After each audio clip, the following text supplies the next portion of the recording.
오늘날 고등어의 전설이 시작되는 곳.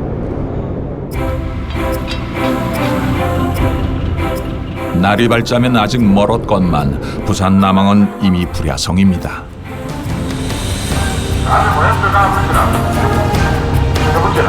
이때쯤이면 선원들의 마음은 벌써 먼 바다에 닿아 있죠.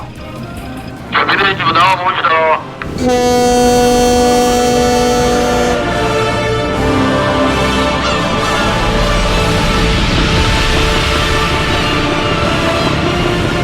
대형 선단들이 코발트빛 새벽바다를 일제히 빠져나갑니다.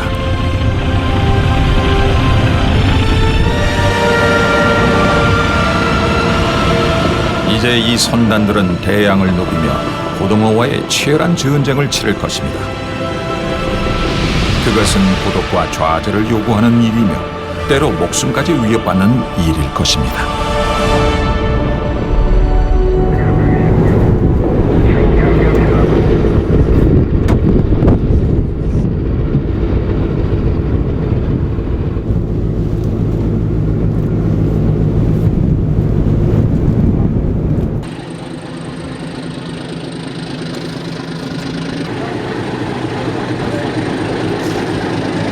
사고 나지 말라고. 예, 사고 나지 말라고. 고기 많이 잡으라는 뜻이 아니고 사고 나지 말라는 뜻이에요.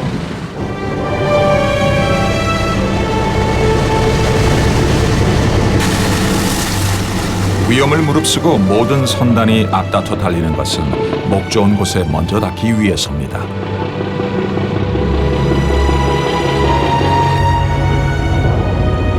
고등어 잡이의 경우 한 선단은 보통 6척으로 구성돼 있죠. 앞장서 달리는 본선 한 척과 고등어를 유인할 등선 2척, 그리고 3척의 운반선입니다.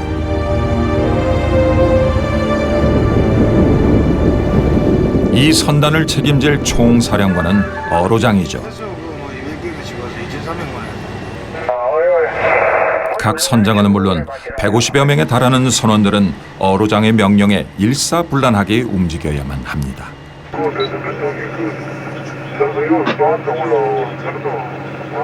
우리가 조업지가 해구를 이야기를 하는데 양도 죽도 사이 231에 3, 231에 3해고. 오늘의 목적지는 제주도 북서쪽에 위치한 비양도 부근. 고등어는 제주도 남방에 큰 무리를 형성하고 있습니다. 봄이 되면 이 무리들은 서로 나뉘어 산란을 한 다음 동해와 서해에서 성장하게 되죠. 그리고 가을이 되면 다시 월동적인 제주 바다로 돌아오는 회유성 물고기입니다.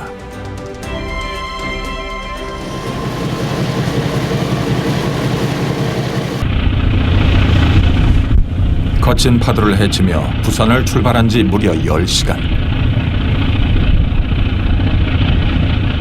조업지에 가까워지자 어로장의 표정에 긴장감이 더해집니다. 어디에 그물을 내려야 할지 선택하는 것은 오로지 어로장의 목. 고기는 맛있겠네. 외갈이든 고등어든 고기는. 고등어가 탐지되자 긴박하게 움직이기 시작하는 선단. 가장 먼저 등선장에게 어로장의 명령이 떨어집니다. 사이다 뭉치 기록 앵기면 발이 쌀 수도 있어. 기록을 발휘할 수 있는데 그러려면 불러 모아야 돼. 불러내야 모아야 돼. 총칼 없는 전쟁터라니까 이 고등어 배는. 1, 2번 캐라.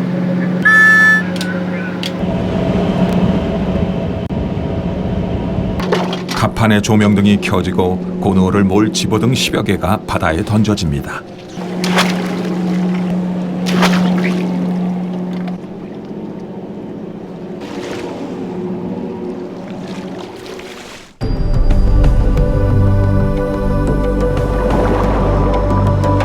낮에 활동하는 대부분의 물고기와는 달리 고등어, 전갱이, 정어리, 오징어 등과 같은 주광송 물고기들은 밤에 불빛을 찾아 모여드는 습성이 있죠.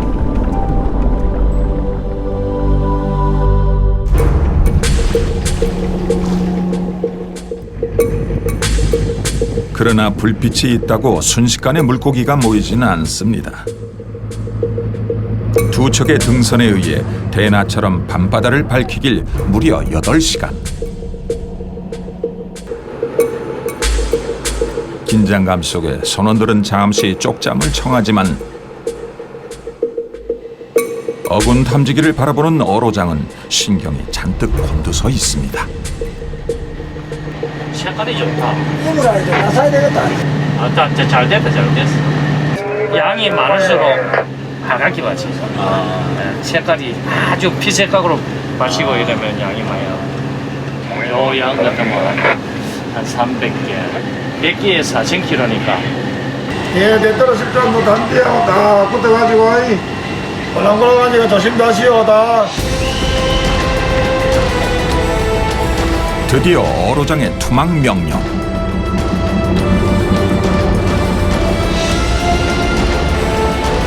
본선에서 등선으로 그물과 연결된 고삐줄이 던져지고 순식간에 그물이 바닷속으로 빨려 들어갑니다. 자칫 방심하다간 선원들이 바다에 휩쓸려 들어갈 수 있는 위험한 순간이기도 하죠. 한치의 실수도 용납되지 않는 투망 작업.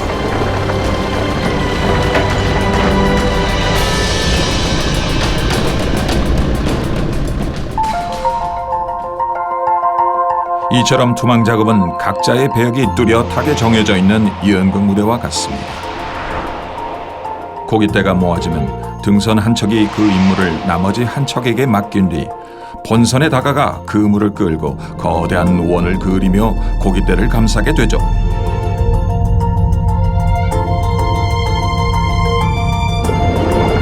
길이 1km, 폭 200m에 달하는 그물이 고깃대를 감싸면 등선은 좁은 입구를 통해 빠져나오고 본선에선 조인줄을 당겨 그물을 끌어올리게 됩니다.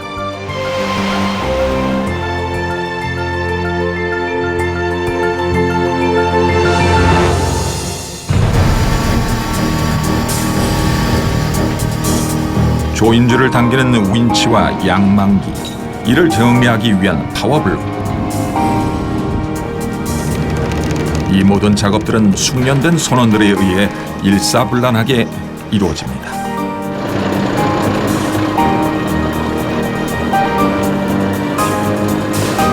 한겨울 차가운 밤바다에서 하는 작업인데도 양망할 때면 선원들은 입에서 단내가 날 정도로 온 힘을 쏟아붓죠.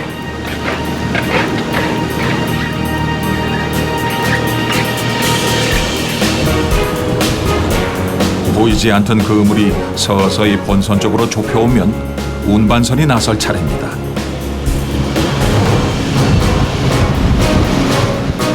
어창에 가득했던 얼음이 꺼내지고 고등어를 맞이할 준비가 끝날 무렵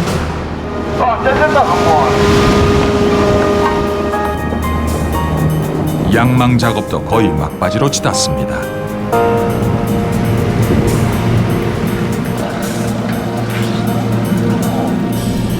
오늘은 과연 고등어들이 얼마나 들었을까요?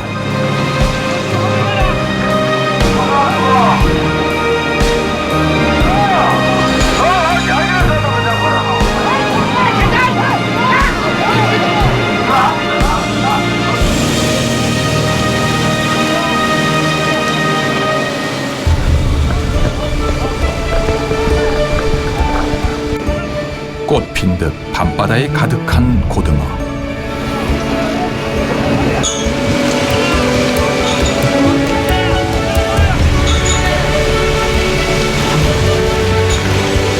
이윽고 들그물이 물속에 들어갔다 나오자 바다를 누볐던 그 로켓 같은 녀석들이 물 밖에 모습을 드러냅니다.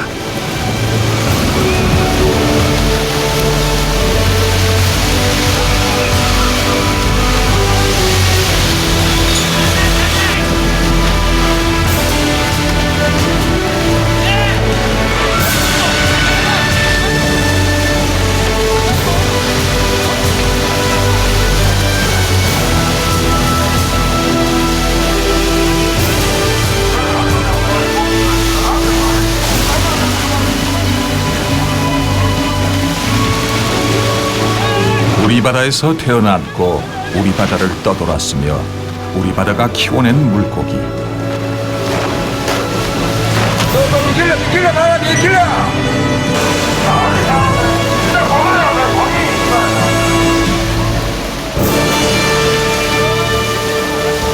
비린내 나는 이 물고기 고등어는 내일 아침이면 어김없이 부산에 도착할 것이고 내륙으로 긴 여정을 시작하겠지요. 차츰 나아지는 거 아니야. 저 상태도 그렇고 우선 조류가 양호하기 때문에 조금 나아져. 날씨만 좋았으면 조금 더 여기 계실 텐데.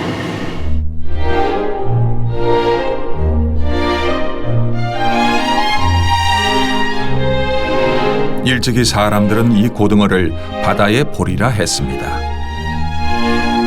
영양가는 높은데 값이 싸 가난한 백성들이 즐길 수 있는 생선이란 뜻이었죠.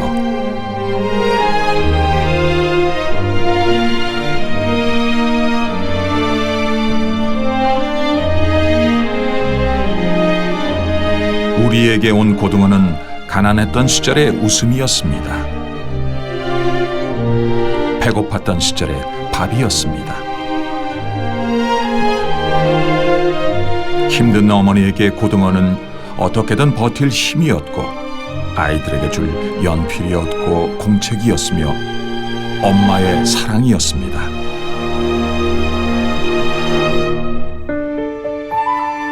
고등어, 이 비린내 나는 생선이 사랑받은 건 오래전부터입니다.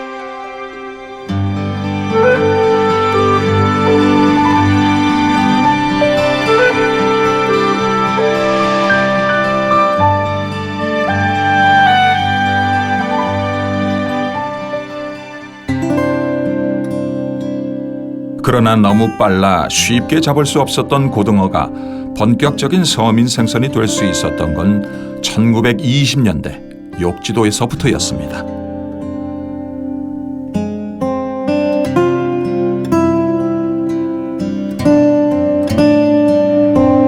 한려수도 최남단에 위치한 욕지도의 오늘날 인구는 2천여 명. 대부분의 어민들은 양식업을 하거나 소형 선박을 이용해 통발로 고기를 잡습니다.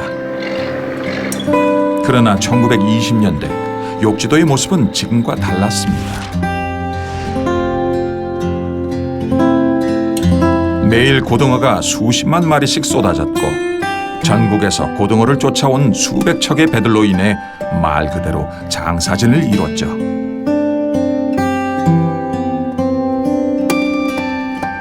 지금도 욕지도의 전성기 시절을 또렷하게 기억하고 있다는 배원숙 할아버지.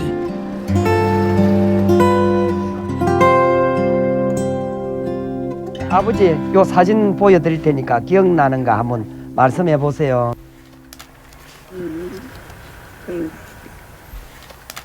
우리 그때 아는 사람인데 예. 이제 모르겠네. 그럼 여기 앉아 있는 분들은 이제 일본 사람들입니까? 앞에 앉아 있는 분들은.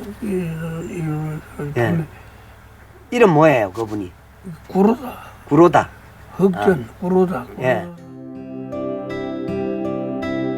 당시 욕지도의 어장을 선점한 것은 일본인들이었습니다. 무동력 풍선배가 전부였던 시절 1인들은 동력으로 움직이는 최첨단 건착선을 끌고 와 욕지도 그네를 휩쓸고 다녔죠. 고등어 주산지거든 여기. 주산지. 고등어 많이 이 바다에서 제일 많이 잡았거든. 고등어. 그 배가 많이 들었지 연에. 예, 배가 들었는데 배 많이 들었는데. 들었습니까? 많이 들었지. 한 몇 척 정도 됩니까? 그때 들을 때 예, 고등어 잡는 배가 몇 척이나 돼요? 뭐 말도 모르지. 포구는 매일 고등어를 싣고 내리는 배들로 가득했습니다. 고등어를 잡는 건착선이 500여 척. 부지런히 실어 나르는 운반선만 290여 척에 달했다고 합니다.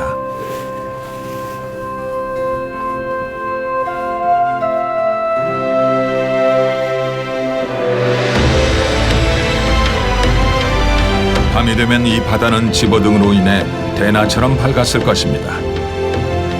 하지만 고등어에겐 치명적인 약점이 있었죠. 잡는 즉시 부패한다는 것입니다.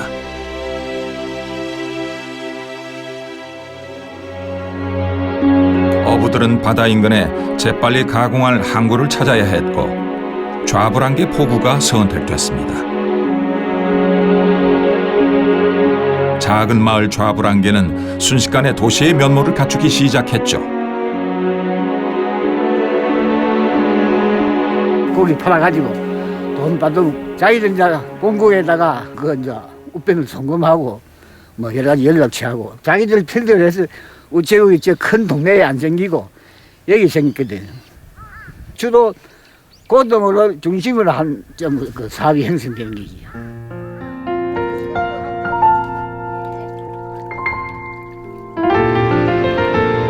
그로부터 1970년대 중반까지 명실공히 고등어의 고향이라 불렸던 좌불안개 마을. 옛날에는 많이 고등어 배가 많이 들었어요 요리. 많이 들었어. 간장에 그막 줄줄 나놓고 만냥지 경매라고 많이 가네. 이 동우가 가서 이런 거 주 담아갖고 집에 가서 해먹고. 옛날에 물기 귀하니까. 그렇다면 냉장 시절이 변변찮던 그 시절 어떻게 그 많은 고등어를 저장했을까요? 큰 깐똑 안에다가 막 개는 기라. 이렇게 갖다 연는 저 밑에다가 깐똑 파놨거든. 다른 줄줄해서 칸카이 만들어갖고. 그래갖고 막 깨리는 사람 밑에서 그 때리고 난들 주고 막 이래가 만나고 jes지. 골목마다 비릿한 고등어 냄새가 진동했을 것입니다. 좀 큰 집은 다 감독이 있었지. 먼저 화장실 앞에서 다 파비고 무덤 pis는데 요 있었는데. 다 있던 집들이 전부 뭐 그 묻어가지고. 화장실 정아주 모델로 파니까 이때 그래가지고 다 파고 무덤 pis어.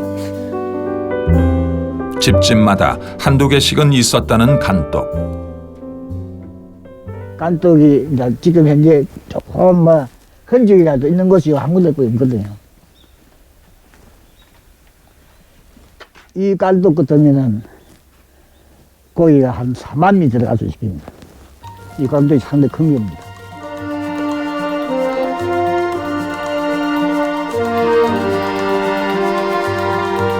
간떡. 말 그대로 고등어를 염장 보관했던 창고.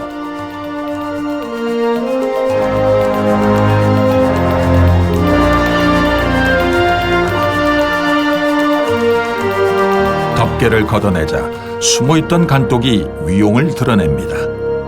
사다리를 이따가 지어서 요리 세워놓고 여기서는 까마이로 깔아놓고 고기로 이제 간을 하면 요 두 사람 쓰고 요 하나 쓰고 요 한 사람 쓰고 지어서 간해주면 그 받아갖고 말하자면 우리 연탄 배달하듯게 받아가 이제 이 사다리 쓴 사람을 준다 이가 주면 사다리 밑에 바닥에서 두 사람이 있거든. 두 사람이 그 고기를 받아갖고 또 둘이는 젖자서 착착 쪄 나오고 요 둘이는 바다가 그 사람들 주고 그리 했잖아. 염장은 단순했지만 매우 효과적이었습니다. 소금과 고등어를 번갈아 채움으로써 썩기 쉬운 고등어의 부패를 막았죠.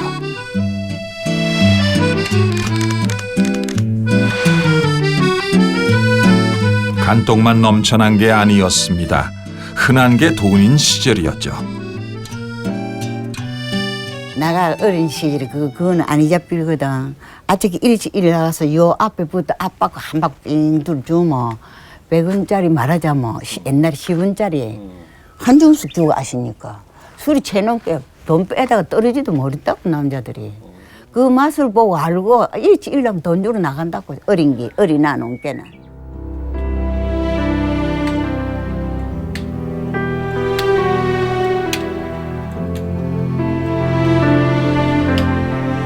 고등어의 전성기가 인생의 전성기였던 사람들. 그 많던 사람들은 다 어디로 갔을까요?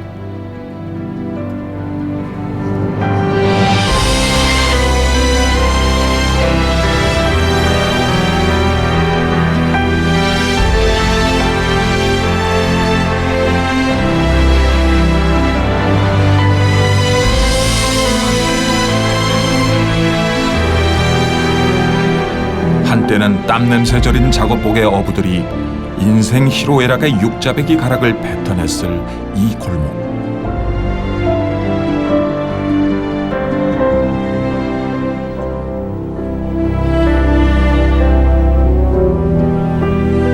그런 애환의 소리를 들으며 간독에 들어있던 고등어는 또다시 먼 길을 향해 운명적인 여정을 시작합니다.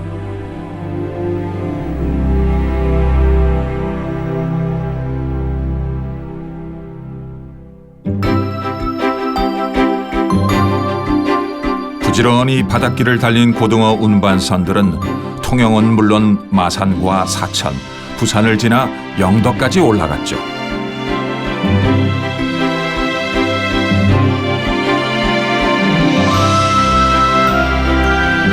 그리하여 항구에 도착한 고등어는 잠시 숨고르기를 한 다음 또다시 산 넘어 내륙으로 흘러갔습니다.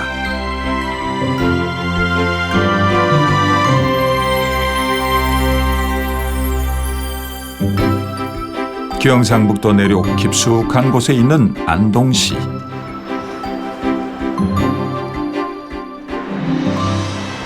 간고등으로 유명한 안동시는 지금도 고등어 값을 좌우할 정도로 소비가 많은 곳이며 한때 염장을 전문으로 하는 가게만 30여 개가 있을 정도로 고등어와는 밀접한 도시입니다. 지난 50년 넘게 간제비로 살아오셨다는 김창식 할아버지. 부산가 알아보면 하지만 제일 좋은 고기는 안동에 올라오는 게요. 그걸 경매할 때 하면 안동 중민 이거 고등어는 큰 거 났다 하면 이 안동 중민에 산다. 이게 11월 달 고기거든요. 11월 달에 고기는 이 배가 맞좀 독하대요. 고기는 선두는 보면 이 아간들에서 보면 색이 제일 달라요. 갓 손질된 고등어는 소금을 뿌린 뒤 겉손과 속손이 합해져 한 손이 됩니다. 이 원래 한 손 파는 이유가 사먹는 사람 한 손 좀 많이 사가거든. 한 마리는 잘 안 팔아요, 우리도. 옛날과 다른 점이라면 소금을 적게 뿌린다는 것. 그 당시에는 냉도였기 때문에 엄마 소금을 적게 치면 다 상해 뿐다 아닙니까? 지금 봐서는 소금이 냉동택이거든. 그때보다 지금 소금은 많이 치세요? 반 안 치, 3분의 1밖에 안 치지. 옛날보다? 예, 그때는 부산 판자 고등어 한다거나 소금 10% 부어놓고 고등어 한 상자 파고 나면 지금은 이게 수저도 통정이지만 전에는 이 나무 상자 다 몰랐거든. 고등어 한 상자 파고 나면 소금이 한 대 굽어 남았어요.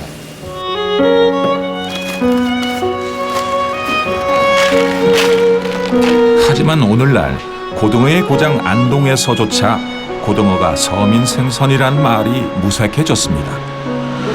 고등어는 한 손에 얼마죠? 앞에 그 15,000원이요. 그런데도 왜 간고등어가 사랑받는 것일까요? 간 안 하는 거 통고등어보다는 이게 더 맛있어요. 깊은 맛이 있어요. 네, 깊은 맛이 있어요. 네. 네, 간고등어는 이제 소금으로 절여서 숙성을 시킨 거기 때문에 아무래도 이제 깊은 맛은 간고등어가 나왔고 그냥 이제 심심하게 절여서 잡수하는 거는 통고등어로 주로 쓰고 두 꼬지밖에 안 나와요. 작은 거는. 큰 거. 그러니까 하려니까. 세 꼬지 안 나오니까. 큰 거는 세 꼬지 나와요. 제사에서. 아, 고등어를 지어서 쓰세요? 예. 이건 이제 옛날에 이제 없을 때니까 식구들은 많고 그러니까 이제 요렇게 이제 꼬지를 띄면은 이제 한 개씩 나눠 먹기 좋고.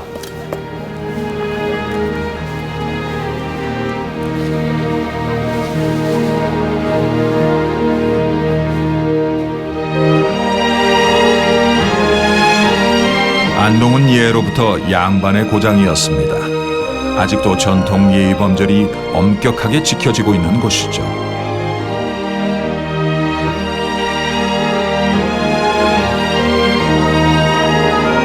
안동시 서우면에 있는 의성김씨 학봉 종택.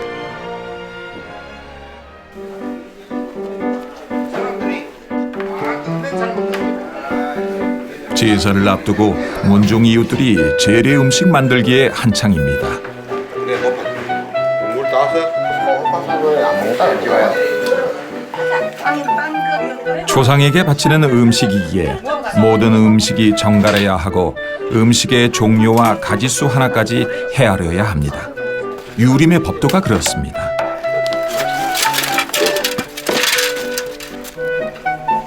그런데 여기 비린내 나는 생선이 있습니다.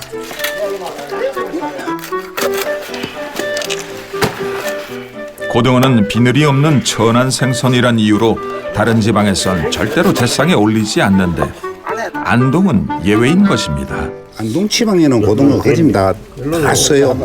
이거는요. 근데 그 지금 내 맛은 없고 본디 제상에 오르는 재물은 가장 밑에 비늘이 있는 생선을 놓고 그 위에 소나 돼지처럼 털이 있는 동물을 쌓으며 맨 위에는 깃털이 있는 닭이나 오리를 놓는 것이 상례입니다.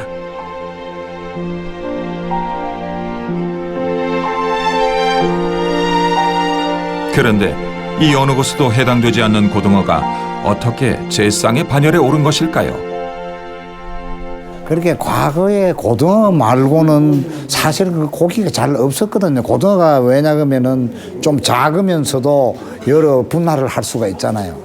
그러니까 아마 그 고등어를 상당히 중요시했던 것 같아요. 그래서 옛날에 보면은 그 양반 집에 아주 조금 그 넉넉한 집안인 경우에 그 이제 영덕이라고 여기서 하루 종일 가야 됩니다. 그때는 차가 없을 때는. 거기 가서 장을 봐가지고 고기를 그때는 그런 접대 있었대요. 싱싱한 걸 사서 오면 거의 하루 종일 걸린다 이거죠. 오자마자 그걸 고기를 한 켜 놓고 소금을 한 켜 놓고 이래가지고 소위 염장을 해요. 이래가지고 독에다가 꽉 채워놓고 손님이 오시거나 제사 실 일이 있으면 조금씩 냈었대요. 그래서 그게 1년이 다 돼 가면은 또 가을철이 오면 그게 또 다 떨어지고 그렇게 했다 그래요.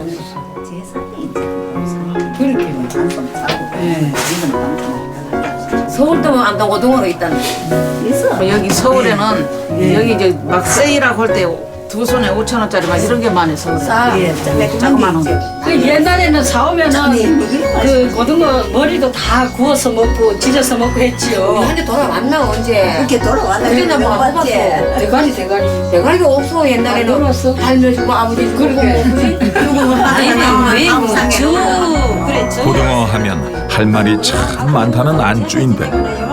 아버지 삶에 그냥 밥 위에 써가지고 근데 그걸 먹는 게 그래 어른들이 계시면은 돈가스 지어서 요즘에 냉장고 없으니까 소금 항아리 넣어놓잖아요. 넣어가지고 이제 그걸 접시에 놔서 밥에다 치즈에 밥솥에 넣었어. 요즘 같이 뭐 이런 불 없잖아요, 저들은. 그리고 이 상이 차려 먹어도요. 네. 고기가 더 좀 있으면 한테 어른들하고 차려가지고 먹지 말고.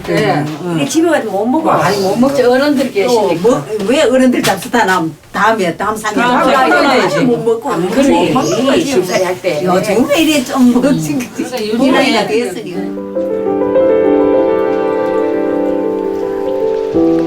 비록 비린내 나는 생선이긴 했지만 고등어는 산골 안동에선 양반가나 부잣집이 아니면 먹을 수 없는 귀한 생선이었던 것입니다.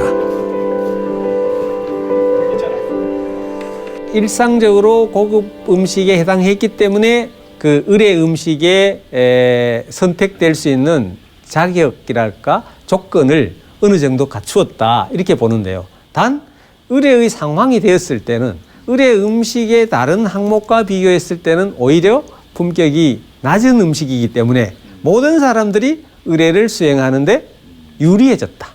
예, 그런 말씀을 드릴 수 있습니다. 먼 바다를 떠돌다 어부의 손에 잡힌 뒤 절여지고 절여져 깊은 산골 안동까지 와서야 절을 받는 물고기.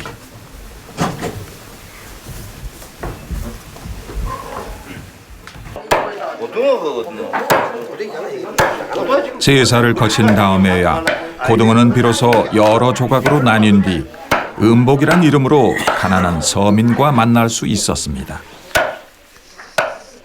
집에 가가지고 이제 운복이 있겠네. 찢어 먹든지 볶아 먹든지 뭐 다 그러는 게 돼. 제사 참사를 하면 이 제관들은 운복을 다 해요. 옛날엔 대추 하나 빠져도 난리가 거기 여자들도 거기 줘야지. 아니 그거 줘야지 주지. 여자라고 안 줘도 되겠네. 이처럼 값이 싸면 싼 대로, 비싸면 비싼 대로 어떻게든 이 땅의 서민들 속으로 흘러들어갔던 백성의 물고기 고등어.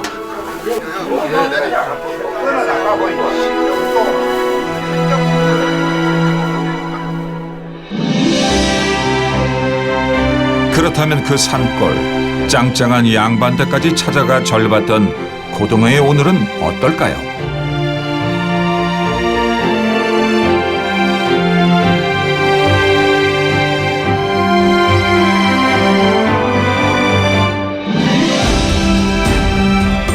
오늘날 우리나라 고등어의 90% 이상이 유통되고 있는 부산 공동어시장.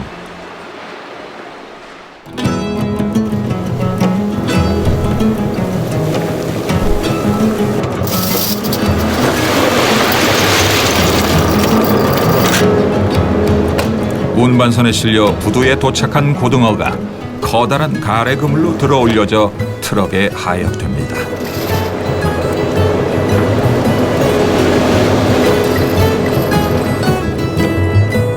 트럭이 도착한 곳은 어시장 한복판.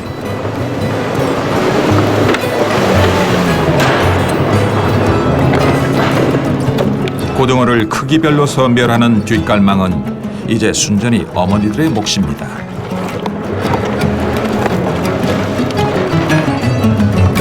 이거 제일 큰 거 1번, 그 다음 게 2번. 큰 거, 작은 거 순서대로 이렇게. 고등어철인 9월에서 이듬해 2월까지 어머니들은 밤잠을 포기하고 사시죠. 자식들 그렇게 결혼시키고 영감하고 뭐 갈 때가 제일 좋지 뭐. 이제 버려야지 몸 아픈 거보다가. 어떻게든 살아보겠다고 시장에 뛰어든 그녀들은 말 그대로 굳세어라 금순아였습니다. 그런 그녀들에게 고등어는 삶이었습니다.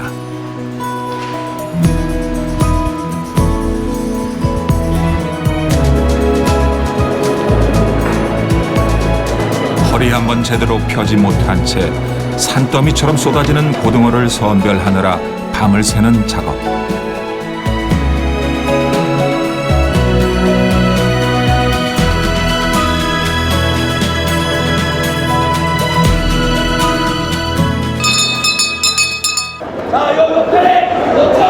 내일 새벽에 열리는 고등어 공판은 전쟁터입니다. 더 크고 더 싱싱한 고등어를 조금이라도 싼 값에 사려는 중간 도매상들로 신경전이 대단하죠.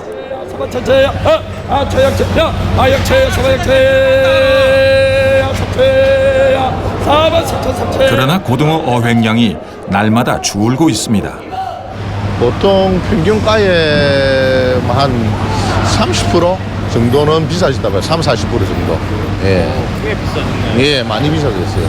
때문에 참 서민 생선이라고 하기엔 좀 무식할 정도죠. 가격대가. 우리나라 연근의 고등어 어획량은 지난 96년 41만 톤을 정점으로 줄어들어 지난해에는 고작 13만 톤에 그쳤습니다.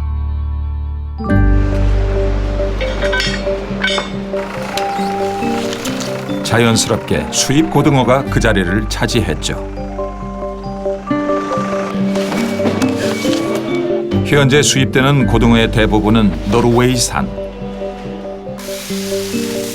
초기엔 주로 대형 고등어들이 수입됐지만 최근엔 그런 경향이 달라져 어린 고등어까지 수입되는 형편입니다.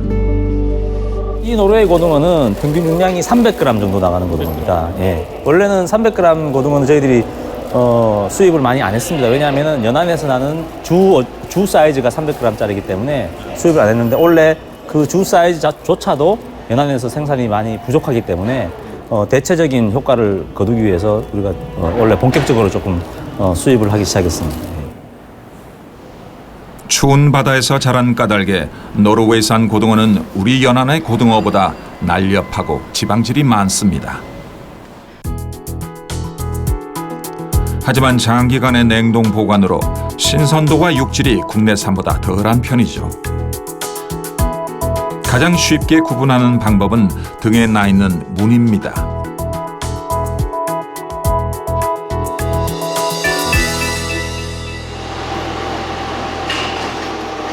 처음엔 수입 고등어라 하여 꺼렸지만 점차 소비가 늘고 있다는 노르웨이산 고등어. 수입 고등어는 지난 2004년 수입을 시작한 이래 10년 만에 무려 8배가량 증가했습니다.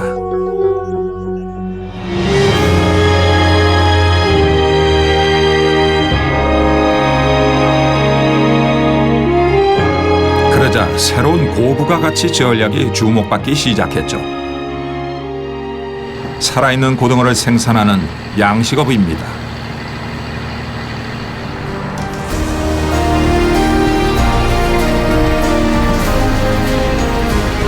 욕지도 인근의 바다, 먹잇감을 싣고 배가 들어오자 고등어 떼들이 일제히 몰려듭니다.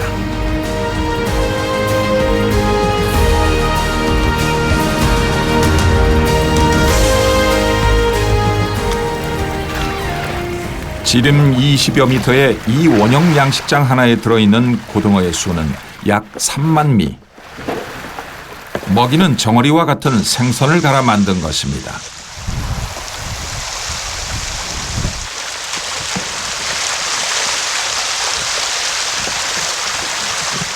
평균 해서 보통 보면은 100g에서 150g 정도짜리가 잡혀가지고 1년 정도 사육해가지고 뭐 350g에서 400g 정도 되면 상품 사이즈가 되기 때문에 그렇게 판매하고 있습니다. 1년 정도.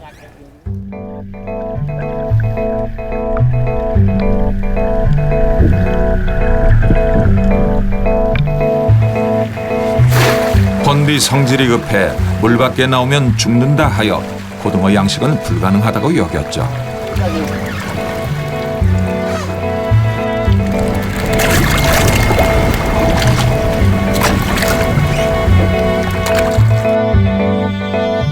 그것을 해결하기 위해 정치망과 양식장을 바로 연결함으로써 살아있는 고등어를 가둘 수 있었습니다. 더욱 싱싱한 고등어가 식탁에 오를 수 있는 가능성을 연 것이죠.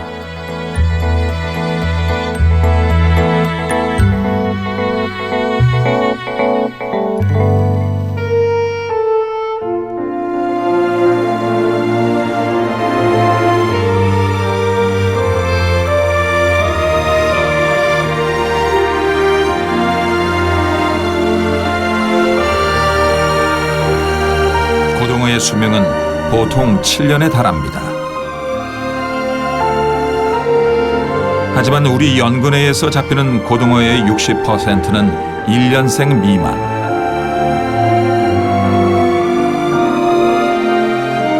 남획이 가져온 결과입니다.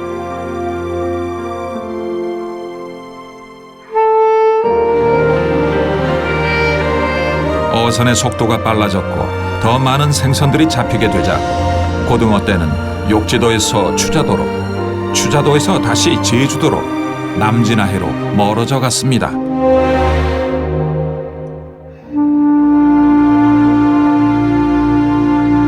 위협은 그뿐이 아닙니다.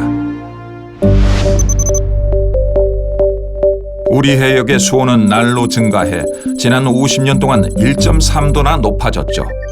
세계 평균의 3배입니다.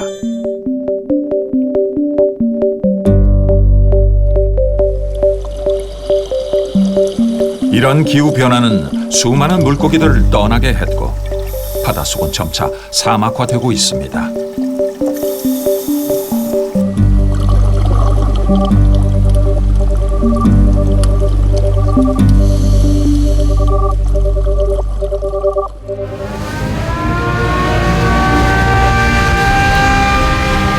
설상가상, 중국의 어선들까지 우리 해역을 침범, 바닷고기까지 훑어가는 실정입니다.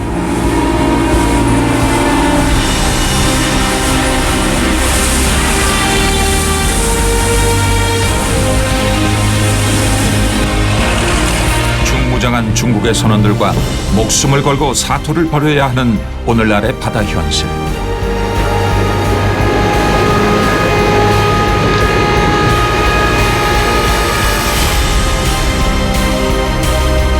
바다를 지켜야 하는 이유는 분명합니다.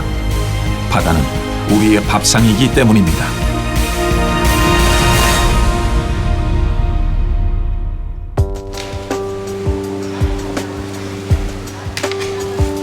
서민들의 삶을 담아낸 인생의 그릇과 같은 수산시장.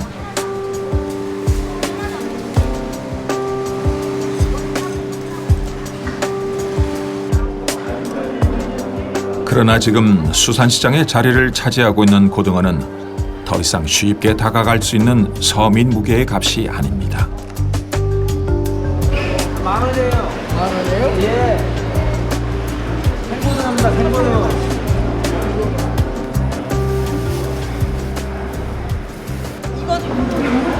이거 5,000원어치 4마리.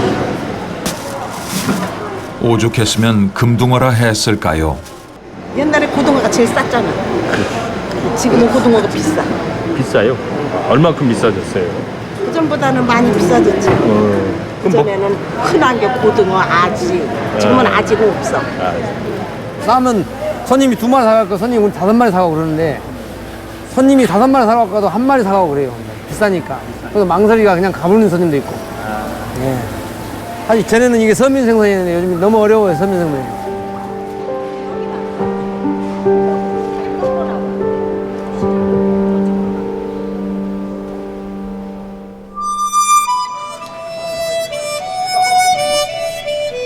이제 등푸른 생선 고등어는 바다로부터의 긴 여정을 끝내고 드디어 서울의 한 뒷골목까지 찾아왔습니다.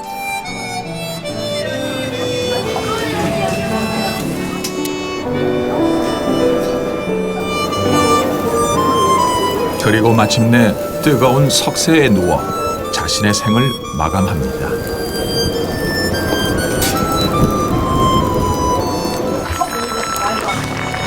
세상 이치가 그렇듯 우리 인생도 그렇죠. 때로 불같이 화나고 분노하고 좌절하고, 그러나 때로 젖은 이마를 씻어내며 행복을 꿈꾸게 되고,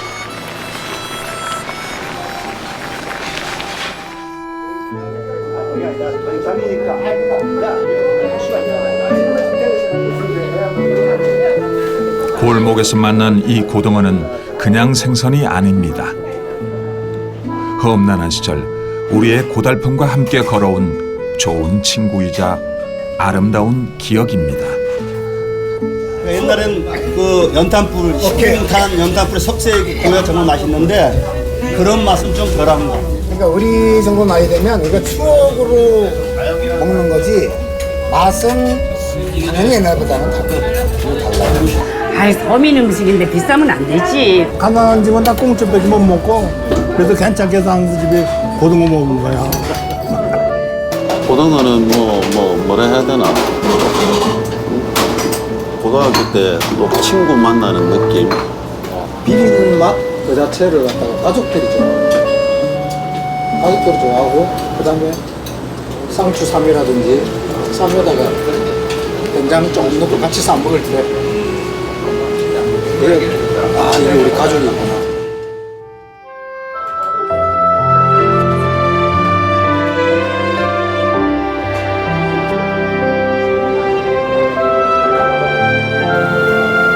소설가 윤대영은 이렇게 말했습니다. 너의 그 푸르른 힘을 빌려 간신히 그 시절을 지나왔다.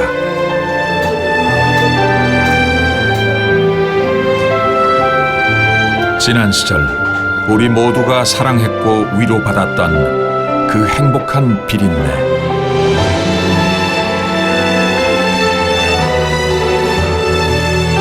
비린내 나는 생선 고등어가 계속 우리의 밥상에 남았으면 좋겠습니다.